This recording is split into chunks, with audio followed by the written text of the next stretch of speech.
ndagira ngo rero noneho mukurikire iki kiganiro na amateka Patrick Muyaya yanditse. Ni ku nshuro ya mbere Patrick Muyaya yumvikanye yemeza ko noneho FDLR hari, avuga ko ariko nanone ngo bamwe mu bahungiye muri za Kivu y'Amajyepfo ndetse n'ahandi ngo n'abantu bahagaritse ibijyanye no kurwana mu Repubulika Iharanira Demokarasi ya Kongo, itumva ko babasangayo ngo bajye kubahiga cyangwa se bajye kubahashya burundu. Patrick Muyaya yagarutse rwose ku byo yise nk'ibinyoma bya leta y'igihugu cy'u Rwanda. Ni ikiganiro kuva ku munota wa mbere kugera ku munota wa nyuma. Patrick Muyaya yibanze ku kuvuga izina nyakubahwa Perezida Paul Kagame byibura inshuro zirenga 40. Niryo yavuze ahantu hose yavugaga nyakubahwa Perezida Paul Kagame. Umunyamakuru kuvuga M23 n'ubundi nk'ibisanzwe Patrick Muyaya yabimubuzaga, akamubwira ko ari ingabo z'igihugu cy'u Rwanda ngo ntabwo bagomba kuvuga M23. Ni ikiganiro gikubiyemo amakuru atangaje kuri uyu mugabo uvugira leta ya Repubulika Iharanira Demokarasi ya Kongo. Reka tudatinze muri kugikurikire ijambo kurindi. Gusa igitunguranye ni uburyo noneho Patrick Muyaya yemera ko FDLR hari, akemera ko ari abasirikare babo bafashe bakorana n'uwo mutwe w'abajenosideri, akemera ko ari abajenosideri bamwe na bamwe bafunze. Natinze ijambo kurindi, kurikira iki kiganiro. Mr. Patrick Muyaya, Minister of Communications and Media, as well as governance spokesperson of the Democratic Republic of Congo. Hello. Hello. The M23 rebels, they took Goma, they took the city of Bukavu, and they are further going down to the south and to the north. And the president of the country, Felix Tshisekedi, he has promised a rigorous response to this rebellion. So what does this response consist of? The first thing you have to mention is that it's not M23. It's Rwanda different forces. That's the first thing. I want to put that point clear, because you've been hearing people calling M23. M23 doesn't. No munyamakuru yatangiye agira ati bwana Patrick Muyaya, minisitiri w'itumanaho n'itangazamakuru akaba n'umuvugizi wa leta ya Repubulika Iharanira Demokarasi ya Kongo, muraho inyeshyamba za M23 zafashe umujyi wa Goma, zafashe umujyi wa Bukavu, kandi zikomeje kwaguka mu majyepfo ndetse no mu majyaruguru. Perezida w'igihugu Felix Antoine Tshisekedi yasezeranyije igisubizo gikaze. Kuri ubu ngubu ubushyamirane burakomeje. Ni iki gisubizo watanga? Ni iki gisubizo mu by'ukuri watubwira bijyana n'iyi ntambara? Patrick Muyaya ati ikintu cya mbere rero ugomba kuvuga nuko atari M23, ni ingabo z'igihugu cy'u Rwanda.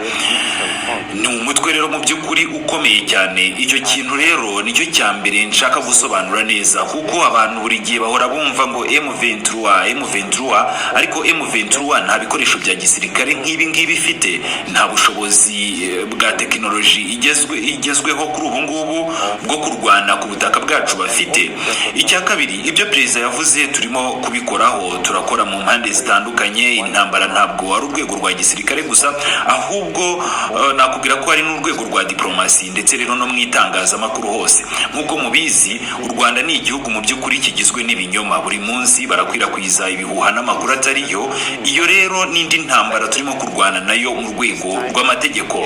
Murabizi neza ko mu minsi yashize twakiriye Karim Khan, uyu ni umushinjacyaha mukuru w'urukiko mpuzamahanga mpanabyaha ICC, yaje i Kinshasa kuko dukeneye ubutabera bwihuse. Tugomba gukurikirana rero tukanahana abagize uruhare muri aya mahano ari kubera ku butaka bw'igihugu cyacu. Reba uburyo igisirikare cy'u Rwanda gikora, ni ibintu mu by'ukuri biteye isoni n'agahinda. Bakomeje kurasa inkambi z'abavuye mu byabo, baragaba ibitero, barica abantu b'inzirakarengane, abahanzi ndetse n'abandi benshi bakomeje kugenda bagwa muri ibyo ngibyo. Ibi ni ibintu rero udashobora gukomeza kwihanganira cyangwa se ngo ukomeze kurebera, kuko rero nk'uko byahoze mu bihe byashize, u Rwanda rwatekereje ko ruzakomeza kugenda rubisubiramo. Ubu noneho rero kimwe mu bisubizo dufite ni ubutabera, kandi tugiye kubikoraho hano ndetse no mu gihugu cyacu, dufatanyije rero n'ubutabera bwa Kongo n'urukiko mpuzamahanga mpanabyaha ICC.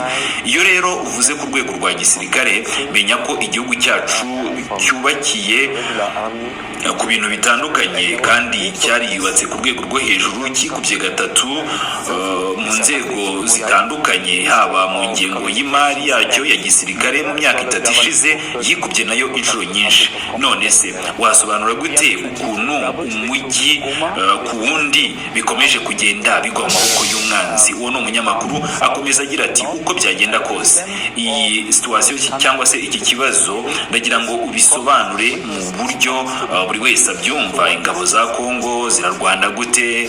Ese zirarwana zerekeza he? Ese zahunze urugamba? Zirata ibikoresho? Ndagira ngo usobanure neza ibijyanye n'iyi ntambara.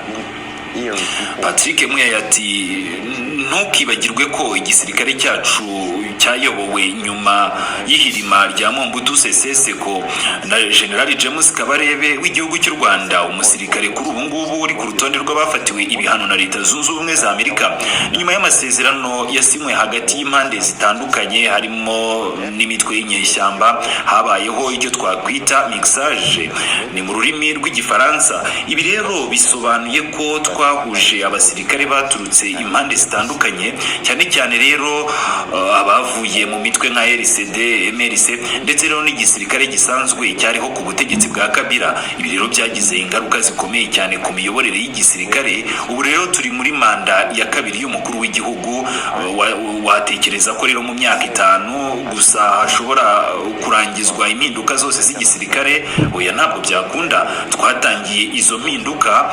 Kuki se wumva ko Perezida Kagame yahisemo gutera ndetse no gutangiza iyi ntambara muri iki gihe? Bwana Patrick Muyaya ati ni ukubera ko rero abona impinduka zirimo kuba si ku rwego rwa gisirikare gusa, ahubwo no mu mibereho y'abaturage. Dufite gahunda y'uburezi bw'ubuntu, gahunda y'145 y'uturere 145 cyangwa se 145 territories yo guteza imbere intara zose, ndetse rero n'iyubakwa ry'ubuvuzi bwiza. Niyo gahunda turimo ubu ngubu. Twahisemo inzira zo guteza imbere igihugu cyacu, abaturage bacu bakabaho neza. Perezida Kagame rero yadufatiranye turi muri iyo nzira. Ibyo byose rero ntabwo byamushimishije nyakubahwa Kagame, niyo mpamvu rero yahisemo kudutera agamije kudusubiza inyuma kuri izo mpinduka.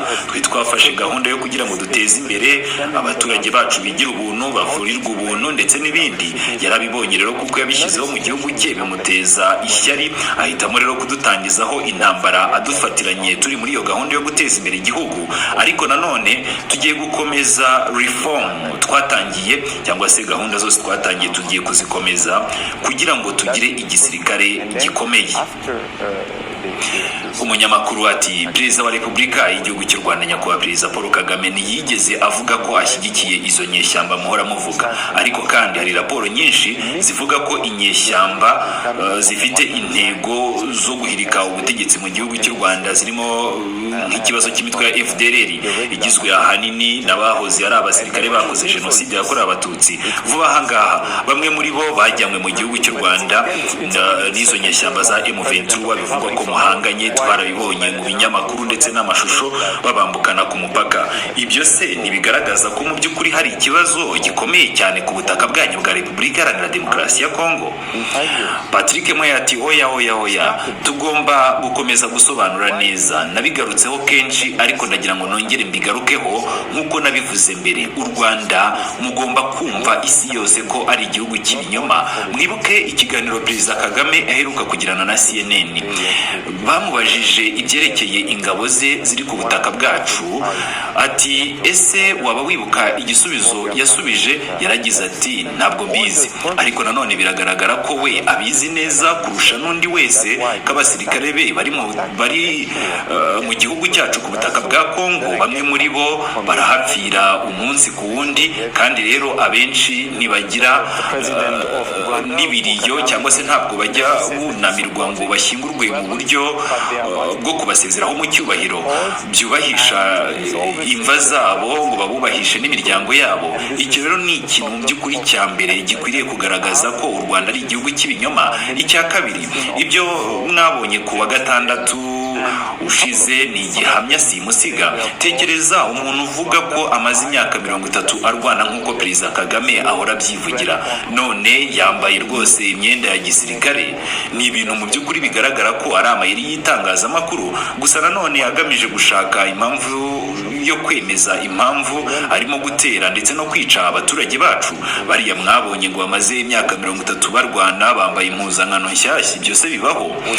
Ntukibagirwe ko hagati y'umwaka w'1998 n'ibihumbi 2003 aka gace rero k'igihugu kari kayobowe na RCD, kandi rero RCD naho itaniye na M23 y'uyu munsi, kuko byose byagizwemo uruhare n'igihugu cy'u Rwanda.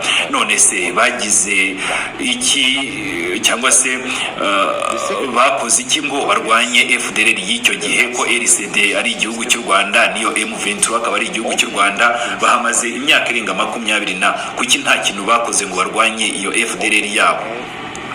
Kuva Perezida Felix Antoine Tshisekedi Tshilombo yagera ku butegetsi, twakoze ibishoboka byose kugira ngo bamwe muri abo barwanyi basubizwe mu gihugu cy'u Rwanda. Nk'ubwo ngubwo muri Mutarama uyu mwaka hari umwe muri bo washyikirijwe igihugu cy'u Rwanda, ariko ni nyuma y'igihe gito bagarutse kumwerekana nk'umushya. Ibyo rero bivuze ko kuri Perezida Kagame buri gihe agomba gushaka urwitwazo rwo gutera Repubulika Iharanira Demokarasi ya Kongo. Kandi rero yewe niba tuvuga kuri FDLR koko hari bamwe muri bo, ariko nanone tekereza ibi ngibi: hari impunzi Kongo zigera ku bihumbi 200 zavuye muri Repubulika Iharanira Demokarasi ya Kongo ziri mu Rwanda. None se niba hari bake muri bo bafite izo nzozi, kuki bo bataza ngo batugabeho ibitero? Reka ibyo wenda mbikure ku ruhande rw'igihugu cy'u Rwanda byishyireho. Tekereza ko wenda hari impunzi zigera ku bihumbi 200 z'abaturage b'igihugu cy'u Rwanda bari muri Repubulika Iharanira Demokarasi ya Kongo. Niba se hari bake muri bo bafashe umwanzuro wo gutaha, kuki byibura ibyo ngibyo Perezida Kagame atabiheraho abona ko Repubulika Iharanira Demokarasi ya Kongo ifite umuhati wo gucyura izo mpunzi? Bari munsi y'1500. Si njyewe ubivuga, na ambasaderi w'igihugu cy'u Rwanda wigeze gukora Kinshasa, kuko avuga ko twakoranye nabo rero kugira ngo tumenye uko ibintu bihagaze cyangwa se uko ikibazo gihagaze. Iyo rero ibibazo bikomeje kugenda bigaragara, abantu benshi babivugaho, kuki Kagame ataje kwa 15 Ukuboza aho twari duteganyije guhurira nawe muri Angola ngo dushake umuti? Kuki yakwebye? Kuki intego ye nyamukuru ari ugukomeza kwiba umutungo kamere wa Repubulika Iharanira Demokarasi ya Kongo? Mwebwe abanyamakuru namwe muba mugomba kwibaza ibi bibazo mu mboni zanyu. Umunyamakuru ati hari raporo ariko zitandukanye za Loni zigaragaza ko koko hari ubufatanye bwanyu bw'ingabo z'igisirikare cyanyu cya Repubulika Iharanira Demokarasi ya Kongo n'umutwe witwaje intwaro wa FDLR. Izo raporo zirahari, n'ubu ngubu bishatse nazigusomera.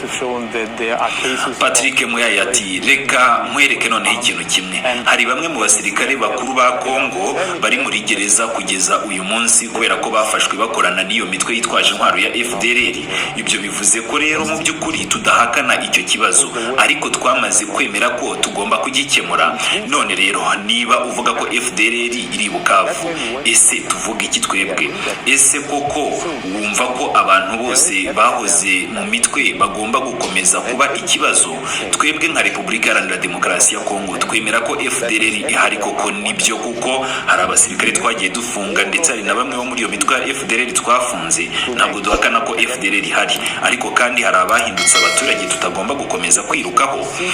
Ese twice abantu bose kugira ngo Kagame yishime? Kuva Perezida Kagame yagera ku butegetsi twagiye tugirana ibiganiro na leta ndetse no ku rwego rw'igisirikare, ndetse twigeze no kugaba ibitero rwose kuri abo barwanyi inshuro zigera kuri 5. Rimwe na rimwe rero twabikoranye n'igihugu cy'u Rwanda, izindi nshuro twabikoze turi twenyine. Ariko nanone ni ibintu bitazigera birangira habe na gato, kuko FDLR siyo kibazo cya Kagame. Icyo ashaka ni ugukomeza kubona urwitwazo rwo gushimangira igikorwa cye cyo kwiba umutungo kamere wa Kongo, kuko rero ari wo mutungo utumye igihugu cye kibashije kuba gihari. Umutungo kamere wa Repubulika Iharanira Demokarasi ya Kongo udahari, ntabwo u Rwanda ruba ruhari.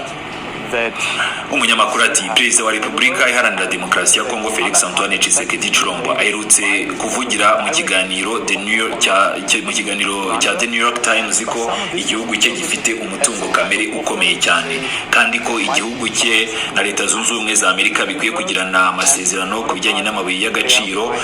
Hanyuma rero Kongo ikaba yifuza ko mubona ubufasha bwo kurwanya igihugu cy'u Rwanda. Bamwe rero babyumvise nk'icyifuzo cy'uko Kongo ishobora gutanga amabuye y'agaciro ikabona umutekano nk'ingurane, ariko nanone mukaba mushaka kubihuza n'igihugu cy'u Rwanda. N'icyo bivugaho Patrick Mweya ati icyo turimo gukora ubu ngubu no gushaka abafatanyabikorwa batandukanye. Nta kibi kibirimo kuko dushobora gukorana n'Abashinwa, Abayapani, Abahinde, Abasuwisi, ariko nanone tugatinya gukorana n'Abanyamerika. Kubera iki? Kuki iyo tuvuze ko dushaka gukorana n'Abanyamerika ibyo ngibyo bigomba kuba ikibazo? Perezida wacu yagaragaje ko Kongo ifite umutungo kamere kandi umuntu wese ubishaka yakicarana natwe tukabiganiraho. Ubu rero ikibazo dufite nuko u Rwanda rukomeza kwiba aya mabuye, ndetse rero n'ibigo bikorana n'igihugu cy'u Rwanda bikaba bikorana narwo mu buryo bunyuranyije n'amategeko. Aya mabuye ahuzwa n'ubwicanyi, amarorerwa ndetse n'andi mahano. Perezida Kagame rero we yahisemo gutangiza iyi ntambara kuko twatangiye gutunganya inzira z'ubucukuzi bw'amabuye y'agaciro kugira ngo tube natwe twabitangira kubigiraho ijambo. Perezida Kagame yagize ishyari, abonye ko natwe duteye imbere, dutangiye kugira uburyo bwo kuyatunganya, ahitamo kudutangizaho intambara. Umunyamakuru ati ese byashoboka ko haba amasezerano hagati ya Kongo na Leta Zunze Ubumwe za Amerika, aho Amerika yakwinjira wenda mu bucukuzi bw'amabuye y'agaciro ya Kongo, maze Kongo nayo ikabona umutekano nk'ingurane? Muyaya ati ibyo rwose byaterwa n'ibiganiro hagati y'impande zombi. Iyo rero hari inyungu ibihugu bifite, habaho ibiganiro. Icyo tuzi neza nuko Kongo ikeneye umutekano, kandi rero niba uyu mutekano ushobora kuba waza biza bigizwemo uruhare cyangwa se uzanwe na Repubulika na Leta Zunze Ubumwe za Amerika, ukazanwa muri Repubulika Iharanira Demokarasi ya Kongo binyuze mu bufatanye, njye ntekereza ko ibyo ngibyo nta kibazo kirimo kandi byakungukira impande zombi.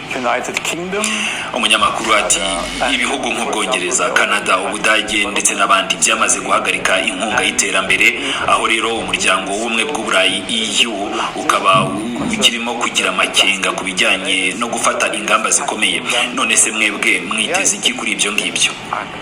Patrick Mweya ati turiteze ko bakora ibyo bagomba gukora. Twabonye urugero rw'ibitero byagabwe ku mugabane w'Uburayi, kandi rero twabonye ko Abanyaburayi bakomeje kugenda babyitwaramo. None se kuki batitwara kimwe mu kibazo cyacu?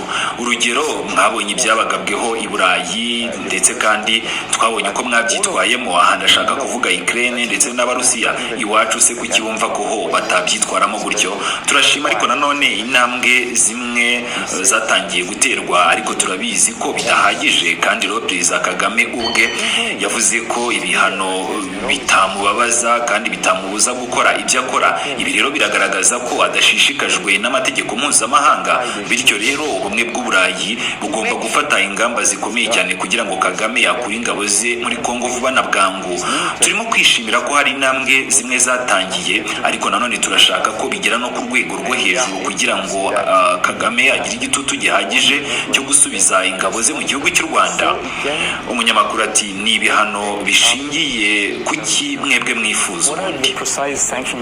Patrick Mweya ati sinavuga urutonde rwabyo, ariko nanone abahanga muri diplomasi bo mu Burayi barabizi neza. Ibihano byatangwa ni byinshi, ntibikwiye rero guhagarara ku nkunga gusa, ahubwo bagomba no kureba ku bihano bireba cyane cyane amafaranga u Rwanda rubona aturutse muri banki y'isi, ibigo by'ubucuruzi nk'imikino. Bikwiye kuba byahagarara, bikahagarara gukorana na Leta ya Kagame. Ubu rero turimo no gusaba noneho amakipe akomeye cyane, urugero nka Bayern Munich, Paris Saint-Germain, Arsenal ndetse rero n'amakipe nka za NBA guhagarika imikoranire n'igihugu kidaha agaciro uburenganzira bwa muntu. Ntibyumvikana uko igihugu gishinjwa gushyigikira ihohoterwa ry'abana, gufata ku ngufu abagore no kwica abaturage mu nkambi cyakomeza gukorana n'ibigo bikomeye nk'ibyo ngibyo. Umunyamakuru ati ese ibyo mwarabisabye no ku bihugu nka Turukiya, Ubushinwa, Uburusiya cyangwa se biriya bihugu by'Abarabu? Mwasabye ko nabyo byabikorera igihugu cy'u Rwanda? what Kagame is doing. Patrick Muyati, birumvikana byo ibihugu nabyo bikwiriye gufata ibyemezo bikomeye cyane ku gihugu cy'u Rwanda. Nta gihugu cyemerewe gutera umuturanyi wacyo, none u Rwanda rurica impunzi rugatera ibisasu mu nkambi z'abimukira. Kuki se Ubushinwa cyangwa Turukiya byakwemera ibyo ngibyo? Bakwiye gufata ibyemezo bikomeye cyane kuri Kagame kugira ngo ahagarike ibikorwa bye byo gusenya Kongo. Niba rero bidahagaritswe, iyi ntambara izahoraho kandi amaherezo abene igihugu ba Kongo bazagira nabo icyo bakora. Umunyamakuru ati, ubwo se mwumva Kongo izagira iyihe myanzuro niba ibihugu by'amahanga bidakoze ibyo mushaka noneho? Patrick Muyaya ati, ibikorwa byo kwirwanaho bizigaragaza. Mwabonye imyigaragambyo y'abanyekongo hirya no hino ku isi, abantu bakomeje kugenda bajya mu mihanda basaba ubutabera, kandi rero ndakubwira ko tuzakomeza gukorana ku rwego rwa diplomasi, urwa gisirikare, urw'ubutabera ndetse n'urwa media cyangwa se itangazamakuru. Icyo abantu bagomba kumenya nuko tugomba mu by'ukuri gukomeza inzira y'amahoro ndetse no kubaka igihugu cyacu. Ushaka rero intambara ni Kagame, iyo ngiyo rero azayibona. Iyo aza kuba ashaka amahoro yari kuza i Rwanda tariki ya 15 Ukuboza tukarangiza ibibazo. Iyo aza kuza mu by'ukuri ntituba tukiri muri ibi bibazo bihora bigaragara uyu munsi. Turi muri ibi bibazo kubera umuntu umwe wahisemo kwica amategeko mpuzamahanga yose agamije gukomeza kwigarurira umutungo kamere wa Kongo ndetse no gukomeza ubusahuzi amaze imyaka 30 akora. Ibi rero bigomba guhagarara kandi tugomba gukora ibishoboka byose ngo tubihagarike burundu. To build our country. The guy who wants war is President Kagame. If he didn't want war, he should have come in Luanda on December 15, and today we won't have this sad story we are having now. We are in that condition because one guy decided to go against all international principle because he want to keep his hand on our mineral resources and continue to loot as he's been doing for the past 30 years. And this has to stop.